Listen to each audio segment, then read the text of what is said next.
Get up to $21.75 total savings on a roomy Spirit.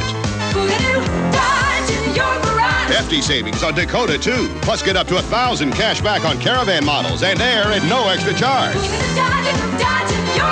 See the Dodge dealer nearest you for the new Dodge you'll want to put in your garage. News Center 13 at 6 and 10, Iowa's fastest growing newscast. In France, voters say yes to a stronger Europe, but it's a close call. In Washington, President Bush meets with finance ministers. What happens now? Tonight from Paris, this is NBC Nightly News, reported by Garrick, Utley. Good evening from Paris, where the French voters today appear to have said yes to that idea of a stronger, more cohesive Europe. But boy, was it close. The results are still coming in, and the latest computer projections say the winning margin will be barely 51%. The plan they were voting on, as you'll recall, was to have greater political unity and cohesion here in Europe, and also create a common European currency. It was the uncertainty over the result today here in France that caused all that confusion and the chaos in international currency markets last week. But tonight, finally, the financial and political leaders of Europe can breathe just a little bit easier. At 8 p.m. Paris time, the polls closed and French television networks projected the results. A close vote was expected, and it was about as close as you can get. For French President François Mitterrand, who voted this morning, the result was a narrow political reprieve. He called for the referendum, confident the Maastricht Treaty on Europe would be approved, and then watched that confidence sink during the campaign.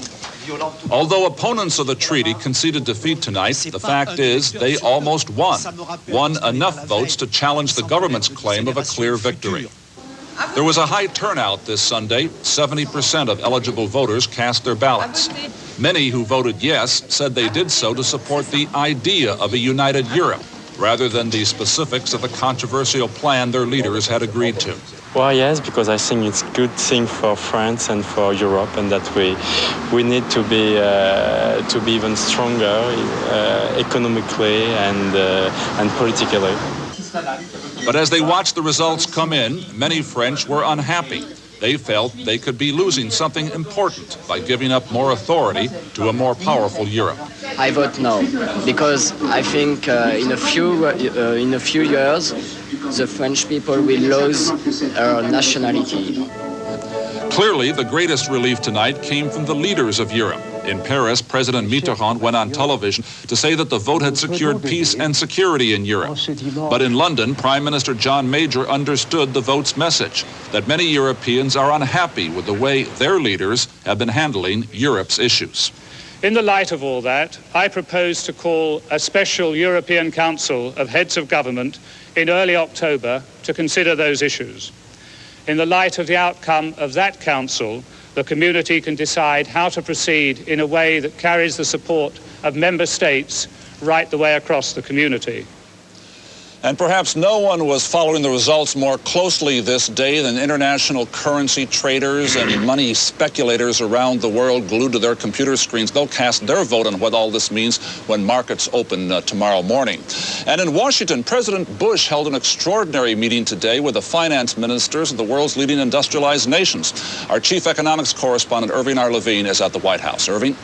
Garrick, the president's invitation to world financial leaders enabled him to dramatize his role as a global leader. Returning from Camp David this afternoon, the president tried to calm fears about currency chaos. It'll stabilize. It'll stabilize. The yes vote in France gave the financial leaders who came to the White House hope that stability would return. For Americans, continued turmoil could mean pain in a variety of ways. First of all, in jobs. One manufacturing job of every 6 in the U.S. depends on exports. Many of the people who work at the Microsystems plant in Beltsville, Maryland, depend for their jobs on sales overseas, mainly to Europe. We're very strong in Europe. We opened up subsidiaries in the UK, Germany, and Switzerland, and they're doing very well compared to last year. A third of Microsystems' high-tech computer cash registers are sold in Europe. Unless there's a quick end to the currency chaos, the present slump in European economies will deepen, and that will mean fewer sales in Europe for U.S. firms and layoffs, and a bigger trade deficit. The U.S. actually has a trade surplus in that part of the world. Europeans buy more from the U.S. than they sell here. $4 billion more in 1990, a huge $16 billion more last year. But this year, sales are slowing. It's estimated that the surplus will be only $12 billion because of the downturn in West European economies. The result? It means that economic growth will continue to be stagnant in the United States, and that means the deficit will remain large. High interest rates in Germany are the basic cause of Europe's current troubles. Germany's rates are high to attract the money it needs to rebuild the East German economy. In a global economy, that keeps rates from falling everywhere, including in the United States, where lower rates would help prod the slumbering economy out of recession by sparking the sale of homes and cars. There is at least one advantage for Americans in Europe's troubles, a stronger dollar.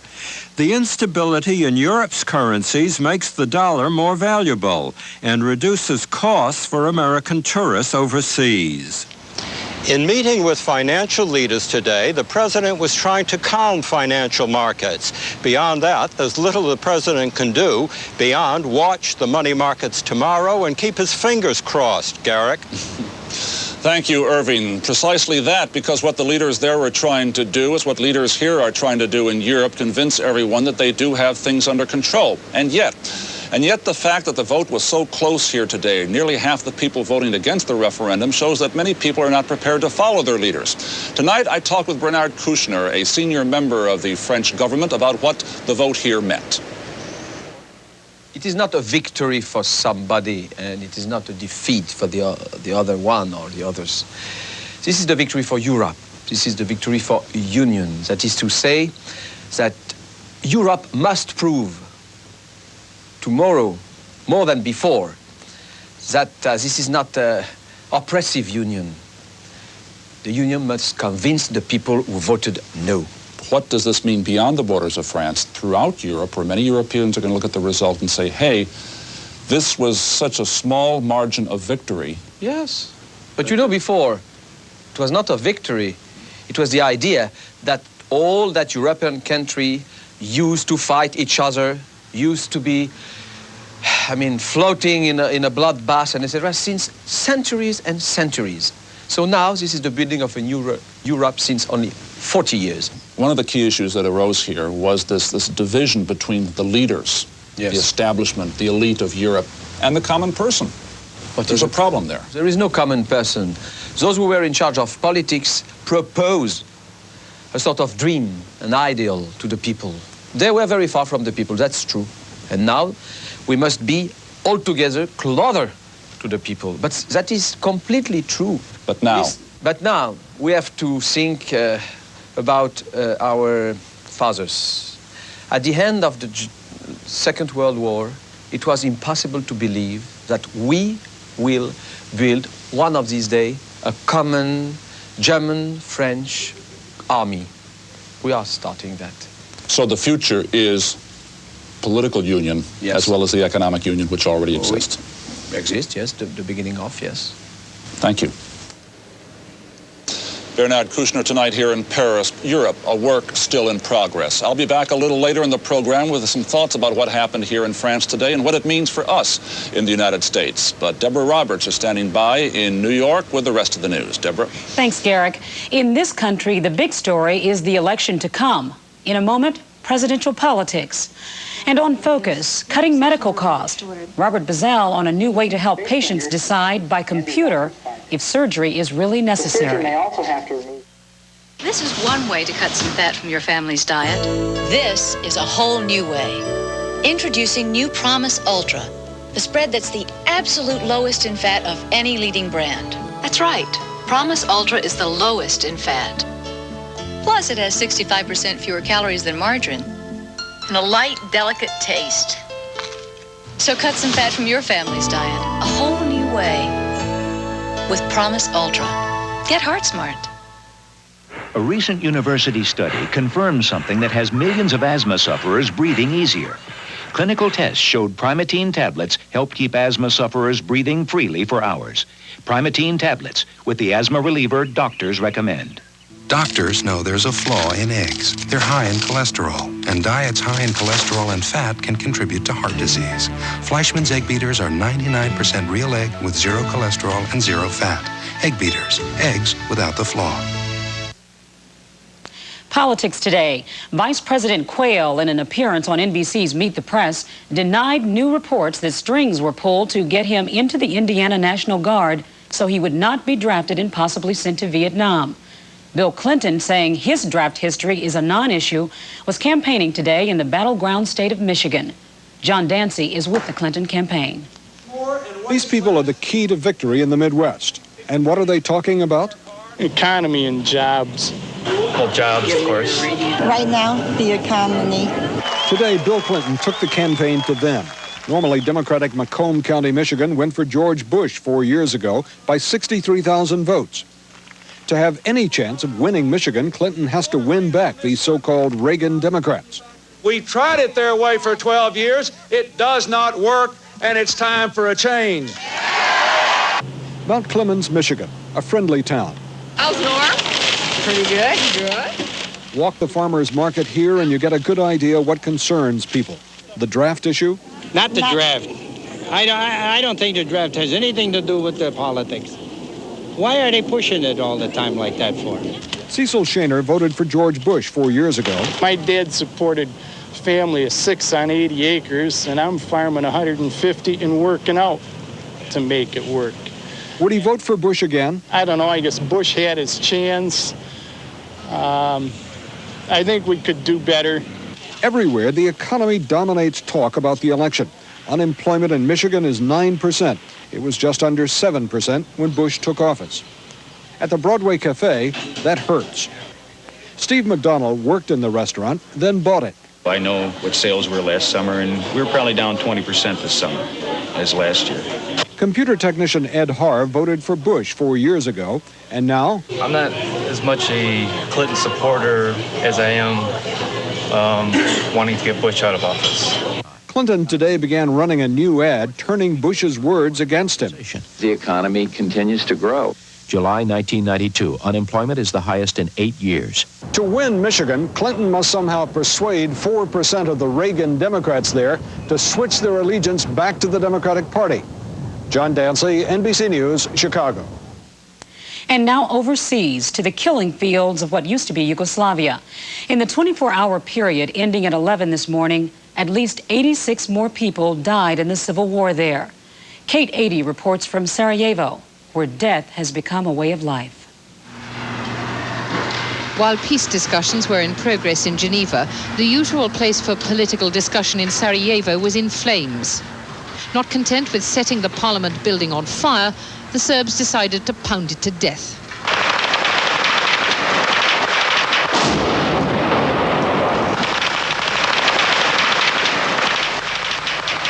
No one dares be on the streets, for a good deal of the tracer goes astray. It is this kind of action that produces deep suspicion here of any agreements regarding aid. The warehouses are empty. The road convoys are still not getting through because of fighting.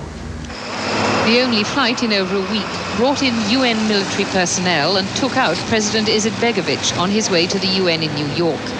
His route to the airport shows the reason for the aid crisis, the battlefield of the last 6 days. Near the runway and across the main supply road to the city, every kind of ammunition lies around in the ruins of this suburb. For NBC News, this is Kate 80 in Sarajevo. Coming up, cutting medical costs by reviewing the options before surgery.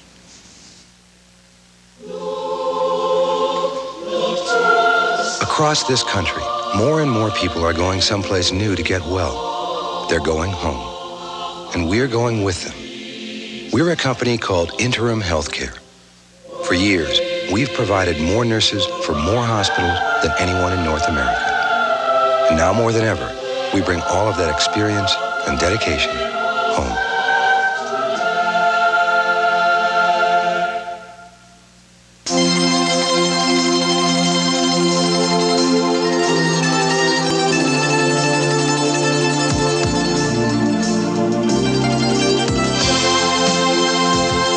All over America tonight, people who appreciate Italian food at its freshest are coming home to Contadina, pasta and sauce. Contadina, the freshest ideas in Italian cooking. Some full commission brokers are finding more and more ways to charge more and more fees, even annual fees on IRAs, just for the privilege of doing business with them. But not us. At Charles Schwab, we offer the no-fee IRA, and we guarantee that you'll never pay an annual fee for the rest of your life. So if you're tired of finding new fees every time you open your statement, maybe it's time to come to Schwab. On Focus this evening, the subject is health, ways to cut cost. Robert Bazell, our science correspondent, is here with a story about reducing the number of unnecessary medical procedures. Bob?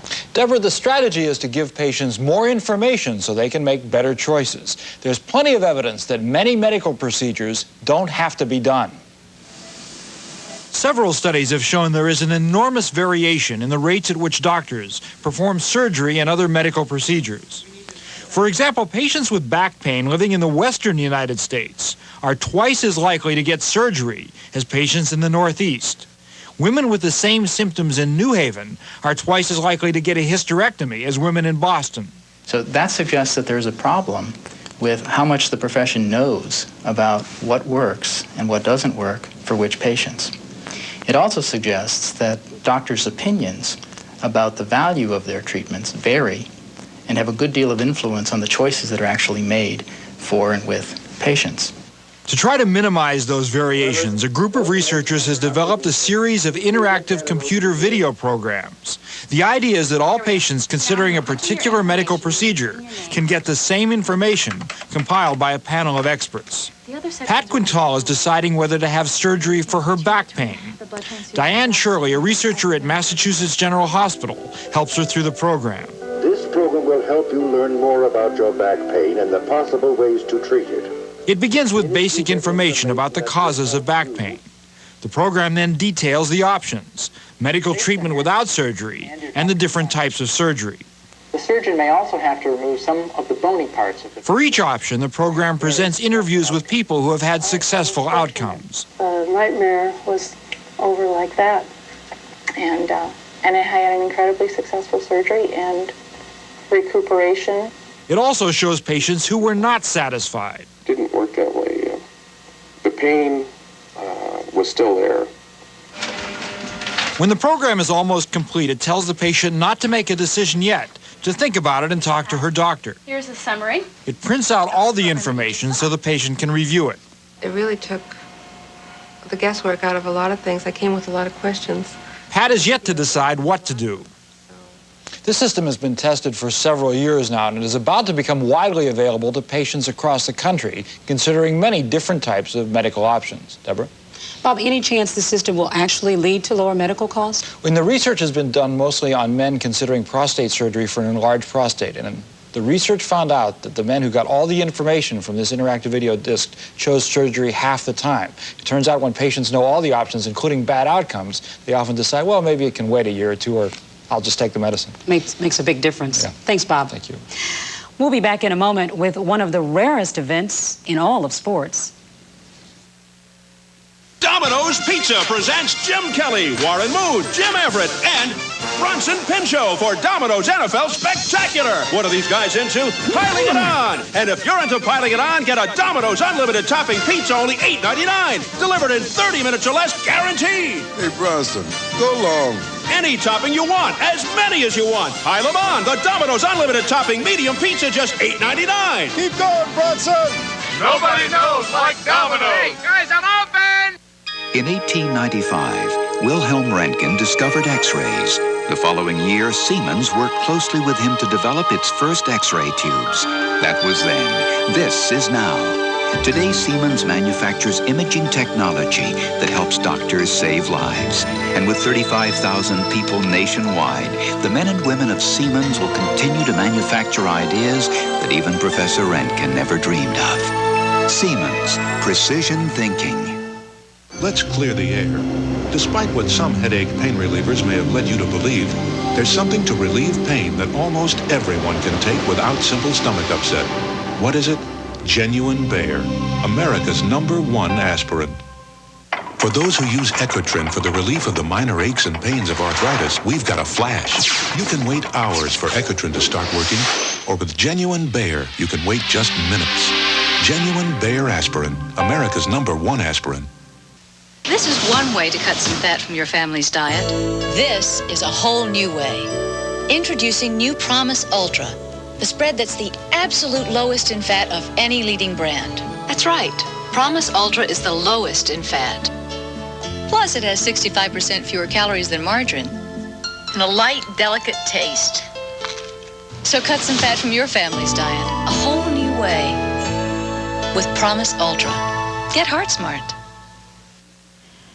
In Pittsburgh today, a baseball rarity, an unassisted triple play. It happened fast, so watch closely. It was the bottom of the 6th, runners on 1st and 2nd when it happened. There they go. There they go. 1, 2, 3. Philadelphia second baseman Mickey Morandini will go into the history books. This was only the 9th unassisted triple play in big league history.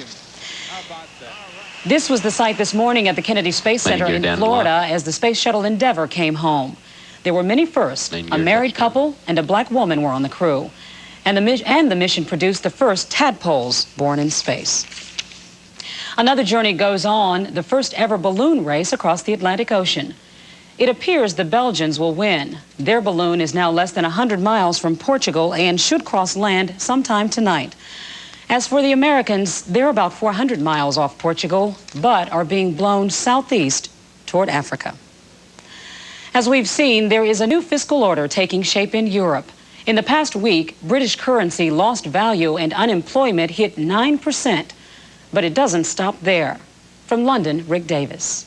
The stately homes of England, how beautiful they stand, to prove the upper classes have still the upper hand. But there is a change in them and us since Noel Coward wrote that 60 years ago. The them are more like us.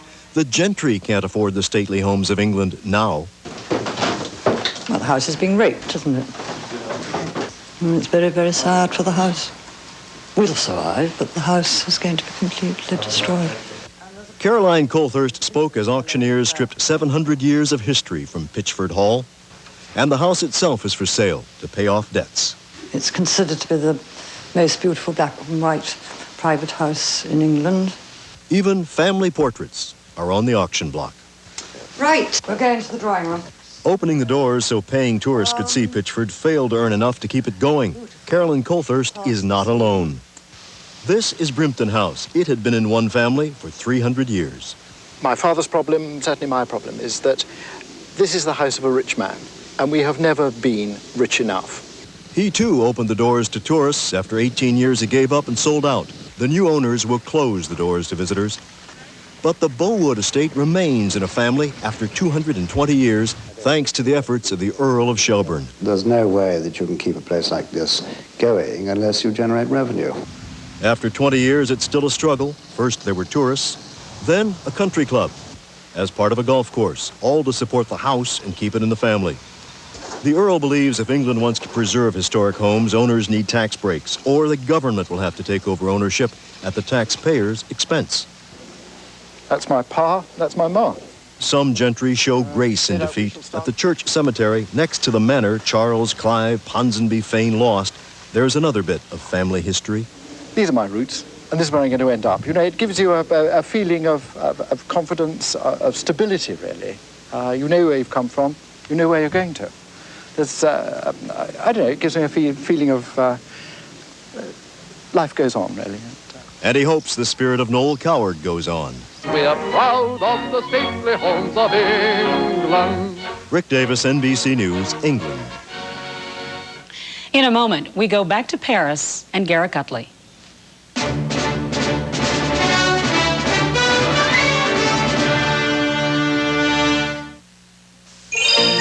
Stop! This Charmin's not squeezably soft. Maybe the fluffer broke down. Oh, no. We fluffed every sheet of Charmin for a deep-down squeezable softness. So if it's not squeezable... It's not Charmin. Hey, what's this? That's it. You fixed the fluffer. It's squeezable again. So's this cheap, new potpourri scented Charmin. The scent's put on the core, not the paper. Makes sense to me. Charmin's so pleasable. Because it's so squeezable.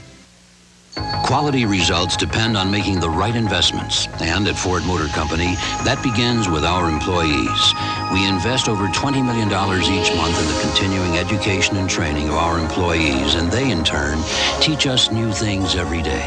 The bottom line, increased motivation and an obsession with quality. At Ford, an investment in education is an investment in quality. Ford Motor Company, quality is job one. It's working. So in my interview, they told me how Dow can take all this coal and turn it into clean burning gas. Wouldn't that cut down on acid rain? You got it. Sounds like one serious job, son. I just wish it wasn't so far away. Gonna miss you, Mike. Hey, take care of this for me. You can make a difference in what tomorrow brings. Son, show them what you got. 'Cause Dow lets you do great things. After examining, testing, it's a fact. You can buy new Preparation H hydrocortisone cream with the maximum strength available without a prescription to relieve problem itch. New Preparation H hydrocortisone cream. Prescription strength without a prescription. And finally this evening from Paris, the vote today on the future of Europe is clear, if very close. Barely half of the French voters this day voted in support of the plan to create a closer political unity and a common European currency. But beyond that, what does the result mean? Well, it means, first of all, economically, that Europe will continue to be a very tough economic competitor for us. And yet, it offers an opportunity, a large open market for American products and the possibility of more jobs back in the U.S. of A. And yet, there's another thing which happened here which we should note. This was not an isolated incident. What happened here is similar to what we are going to have to face back in the United States, the coming debate and decision over the proposed free trade agreement with Mexico as well as Canada. Now, Americans are not going to be able to vote on that directly, as the French did here today. The U.S. Congress will decide the issue, and yet it will be a Congress listening very closely to public opinion. And what is really at issue there, as it was here, is more than the question of jobs gained or jobs lost. It was whether we are prepared to open our borders to other cultures and peoples, as well as trade and business. That's a very difficult step to make, as we saw here today in the very close result. But at the end of this day, the French looked to their future, and they voted yes. Tomorrow, we'll follow up on the meaning of the results here for Europe, as well as for the United States on the Today program, and also tomorrow night on NBC Nightly News with Tom Brokaw. For now, I'm Garrick Utley. Good night from Paris.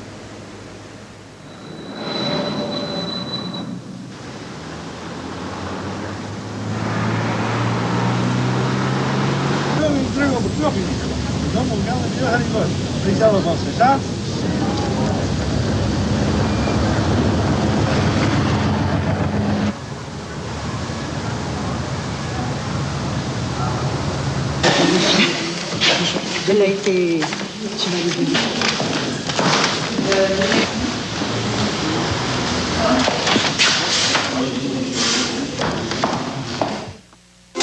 It's premiere week on NBC. Tonight on an all-new Secret Service, an undercover agent walks a thin line between his duty and desire, based on the actual case. Then, eyewitness and extreme skier take an incredible fall and see this woman survive an attack by whales. An all-new eyewitness video after Secret Service on NBC tonight. He's the hottest entertainer in America today. He's heroes, Dad. But is Garth Brooks calling it quits? It ain't what it used to be. A Dateline exclusive Tuesday. Don't lock up. Still time to grab a burger? Are you kidding? Come in, come in. Don't go to any trouble. Oh, no trouble at all. We'll fix you a burger.